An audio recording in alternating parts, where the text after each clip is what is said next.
Halo para rebahaners, terutama para pecinta film psikopat, bagaimana kabar kalian? Semoga baik-baik aja ya. Di kesempatan kali ini, seliramu akan mereview sebuah film tentang sekawanan anak remaja yang nakal karena melenceng dari jalur pendakian sehingga mereka bertemu dengan para psikopat kemudian dibawa ke markas mereka. Apakah mereka semua akan selamat atau justru menjadi santapan para kopet itu? Oke lah, daripada kalian penasaran, langsung saja kita ke pembahasannya.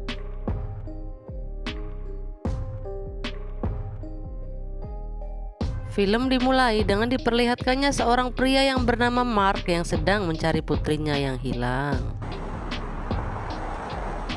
Dia mendatangi kantor polisi di kota di mana putrinya menghilang, lalu polisi pun meminta Mark untuk mengisi laporan. Setelah itu, dia juga mendatangi hotel di dekat situ untuk menanyakan putrinya. Lalu resepsionis bilang jika 6 minggu yang lalu ada segerombolan anak muda pergi berkemping saat fajar. Setelah itu, Mark juga datang ke sebuah restoran. Lalu ada seorang lelaki parubaya yang bernama Marco. Dia mengaku melihat putrinya itu dan bilang jika mereka pergi ke jalur pendakian. Lalu Marco juga bilang jika mereka tersesat di hutan, kemungkinan besar mereka tidak akan pernah kembali karena alam di situ memakan semua yang ditangkapnya hingga ke tulang. 6 minggu sebelum kejadian itu, terlihat sebuah mobil melaju di hutan lebat West Virginia yang tentunya mereka adalah putri Mark yang bernama Jennifer beserta kelima temannya sedang melintasi hutan itu. Namun tiba-tiba ban mobil mereka meledak dan terpaksa mereka harus menepi dan mengganti ban serep. Setelah itu mereka pun mendatangi sebuah hotel yang tidak jauh dari situ untuk menginap beberapa malam. Lalu sang resepsionis menanyakan tujuan mereka datang ke hutan ini dan Jenny pun bilang jika mereka akan mendaki gunung. Lalu resepsionis itu juga mengingatkan mereka untuk tidak keluar dari jalur yang ditandai.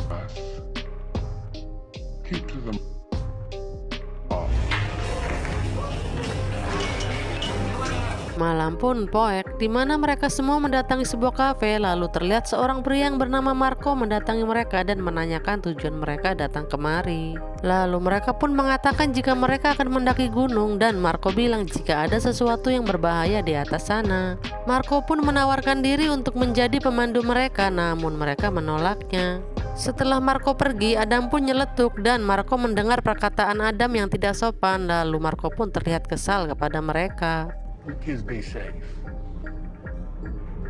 Setelah beberapa lama mereka pun pulang dan saat akan menuju mobil terlihat seseorang mendekati mobil mereka. Lalu Adam pun melemparnya dengan botol bir, lalu pria itu pun pergi. Setelah sampai ke hotel, Jen memberi pesan suara kepada ayahnya jika dia sekarang berada di jalur Appalachian dan berjanji akan menelponnya ketika dia sudah kembali dari pendakian. Pagi menjelang di mana Jen jogging sendirian, lalu terlihat seorang wanita yang menjual gelang-gelang. Jen pun membelinya dan terlihat juga anaknya yang bersembunyi karena malu kepada Jen. Setelah beberapa lama mereka pun menuju gunung untuk melakukan pendakian. Setelah perjalanan jauh, Darius mengajak teman-temannya untuk sedikit keluar dari jalur, namun Jen mengingatkan jika mereka tidak boleh melenceng dari jalur. Namun Darius bilang jika itu hanya sebentar saja dan mereka akan kembali lagi ke jalur utama. Namun tiba-tiba Mila pun terperosok dan hampir jatuh ke jurang. Setelah itu mereka pun melanjutkan perjalanan. Namun terdengar suara kekerusukan dari atas sana. Lalu tiba-tiba sebuah pohon besar jatuh menggelinding. Lalu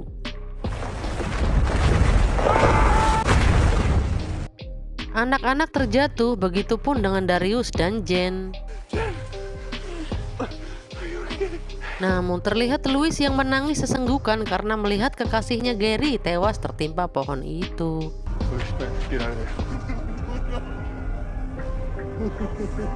Ada menyalahkan Darius karena dialah yang mengajak mereka keluar dari jalur. Namun tiba-tiba Jen melihat seseorang mengintai mereka dari atas sana. Lalu mereka pun sangat syok atas peristiwa itu.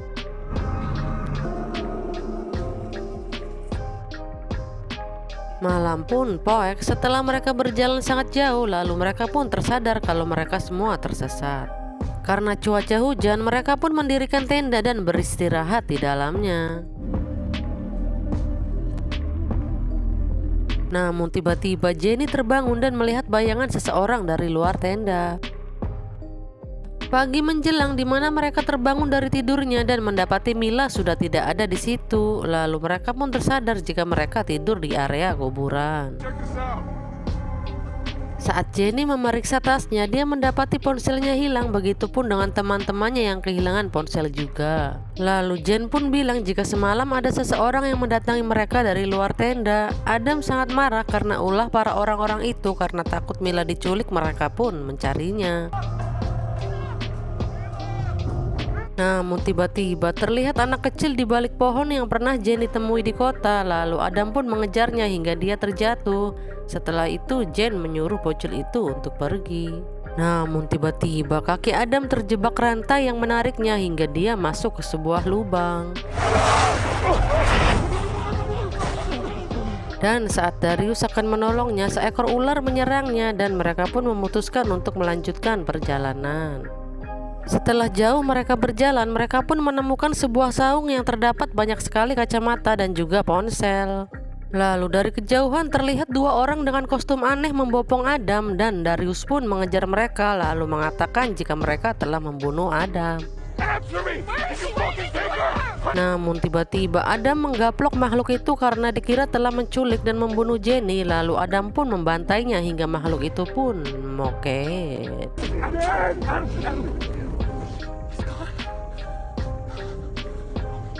Namun tiba-tiba Mila muncul dan mengatakan jika dia masih hidup. Lalu Adam pun menyesalinya karena sudah membunuh makhluk itu. Setelah itu mereka pun melanjutkan perjalanan. Namun tiba-tiba Darius menyandung jebakan hingga akhirnya dia digaplok sebuah besi berduri. Setelah itu mereka pun melanjutkan perjalanan dan saat Jenny menengok ke belakang, tiba-tiba Louis menghilang dan terlihat makhluk berkostum aneh bermunculan. Lalu mereka pun berlari, namun sial, Mila masuk ke dalam sebuah lubang yang dipenuhi kayu runcing hingga dia pun tertusuk kayu itu. Bukannya menolong, Adam justru meninggalkannya. Di sisi lain terlihat Adam yang tertangkap makhluk itu dan mereka pun membawanya, sementara Darius dan Jenny masih terus berlari namun mereka pun tertangkap juga. Scene berganti 6 minggu setelah kejadian itu, di mana sang ayah terus mengirimkan pesan suara agar Jenny memberi kabar kepadanya. Di sisi lain di mana Jenny tersadar dan dia berada di dalam sebuah lubang, lalu seorang wanita penjual di kota membuka atapnya dan Jenny meminta tolong kepadanya namun tidak dihiraukan.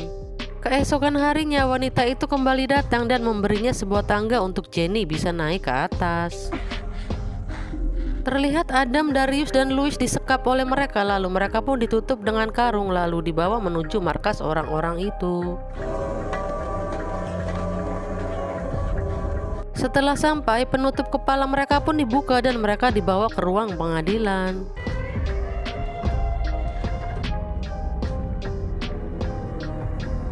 Lalu datanglah pria berbadan besar, tidak lain adalah ketua dari suku itu yang mengatakan jika dia akan menyidang mereka. Pria yang bernama Venable pun menanyakan ke ajudan apa kesalahan mereka. Lalu ajudan pun menjawab jika salah satu dari mereka telah membunuh Samuel. Lalu dia pun menunjuk Adam. Venable pun menanyakan kepada Jen apakah benar jika Adam yang telah membunuh Samuel, namun Jen berkelit jika Adam tidak membunuhnya. Kemudian Venable pun menanyakan kepada Ruthie dan Ruthie menunjuk Adam.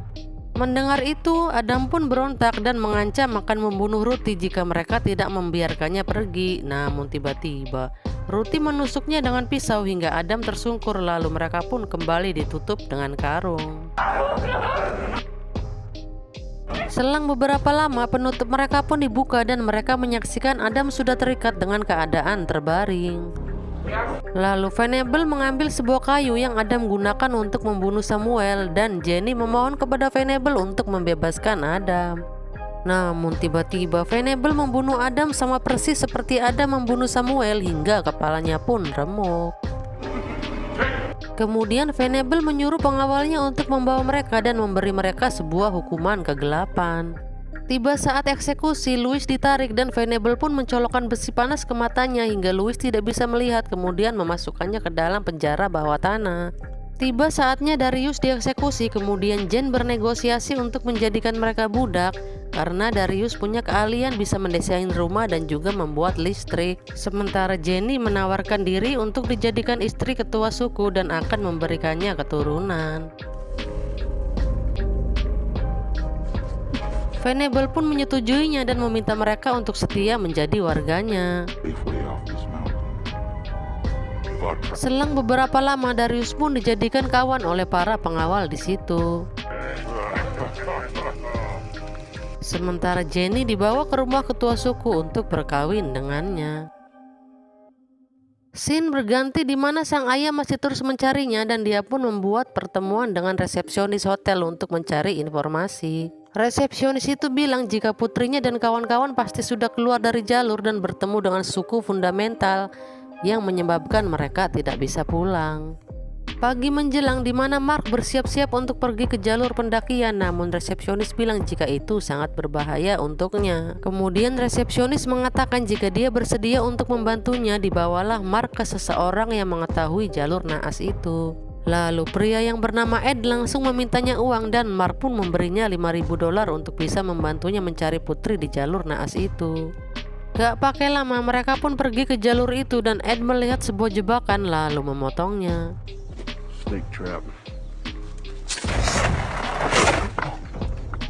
Setelah itu Ed meminta Mark untuk terus mengikutinya, namun tiba-tiba teman Ed terperosok ke dalam lubang. Lalu saat mereka akan menolongnya, tiba-tiba kaki Ed tak sengaja menyentuh kabel jebakan yang akhirnya Ed terkena jebakan itu hingga dia pun moket. Malam pun poek di mana Mark melewati jalur itu seorang diri, lalu tiba-tiba muncullah makhluk itu dan menampol Mark hingga dia pun kelengar. Selang beberapa lama Mark tersadar dan dia melihat Darius di situ dengan para orang-orang gunung. Lalu seseorang memanahnya dan muncullah putrinya Jenny, namun Venable bilang jika dia bukanlah putrinya. This woman is not your daughter. Lalu Mark akan dijatuhi hukuman kegelapan pada esok hari karena dia sudah menerobos ke wilayah mereka. Malam pun semakin larut di mana semua orang tertidur, namun tidak dengan Mark yang berusaha meloloskan diri. Kemudian datanglah Jenny dan membantu ayahnya untuk keluar dari situ. Namun tiba-tiba Darius muncul, lalu Jane mengajaknya untuk kabur, namun Darius ingin tetap tinggal di situ dan membiarkan mereka pergi. Mereka pun mengendap-endap untuk bisa keluar dari situ, namun sial pintu terkunci. Lalu datanglah Ruthie membantu menunjukkan jalan keluar dari situ.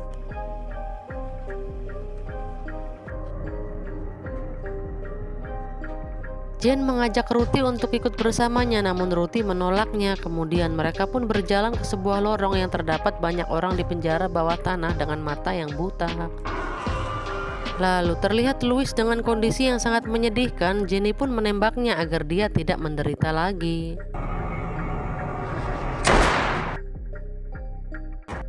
Setelah mereka berhasil keluar, tiba-tiba segerombolan orang menyoroti mereka yang ternyata dia adalah Marco, lelaki paruh baya yang mereka temui di kafe dekat hotel. Lalu Marco pun membantu mereka untuk keluar dari situ, namun tiba-tiba orang-orang itu kembali datang dan memanahi Jenny, lalu Marco pun menembaki mereka. Saat Jenny akan dibawa masuk ke dalam mobil, seorang pria datang dari balik ruyuk dan Marco melemparinya dengan api yang ternyata dia adalah Venable. Pagi menjelang di mana Jenny dan ayahnya berhasil selamat karena bantuan Marco.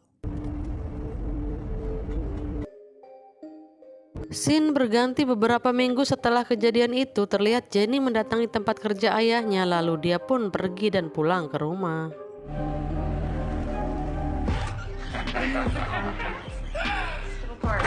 Betapa kagetnya saat Jenny melihat Venable dan Ruthie sudah ada di meja makan. Dan saat ibunya pergi ke dapur, Venable mengatakan jika perut Jenny mulai membesar dan sedang mengandung anaknya. Venable pun memintanya untuk pulang bersamanya, dan saat ibunya kembali, Jen meminta mereka semua untuk masuk ke dalam kamar. Saat semua orang sudah pergi, Venable mengatakan jika Jenny harus ikut bersamanya karena sedang mengandung anak darinya. Lalu Jenny pun setuju untuk ikut asalkan tidak mengganggu keluarganya. Mereka pun pergi bersama bus, namun bus itu oleng dan ternyata Jenny membantai semua orang yang ada di bus itu, begitupun dengan Venable yang mati karenanya. Terlihat Ruthie menghampiri Jenny dan mereka pun berhasil selamat dan film pun berakhir. Bagaimana? Apakah kalian puas dengan endingnya? Finally, Jenny dan ayahnya berhasil selamat, namun Darius memilih untuk tinggal di situ dan mengabdi kepada ketua sukunya. Pesan moral yang bisa kita ambil adalah jangan pernah melanggar aturan, apalagi di pegunungan yang sakral, karena itu bisa menyebabkan terjadinya malapetaka. Oke gengs, mungkin segitu saja pembahasan dari film ini. Semoga kalian menyukai alur ceritanya. Dan seperti biasa, jika kalian suka silahkan subreks aja, biar kalian tidak ketinggalan jika ada video baru dari Seliramu. Thanks for watching and then see you on next video. Bye bye.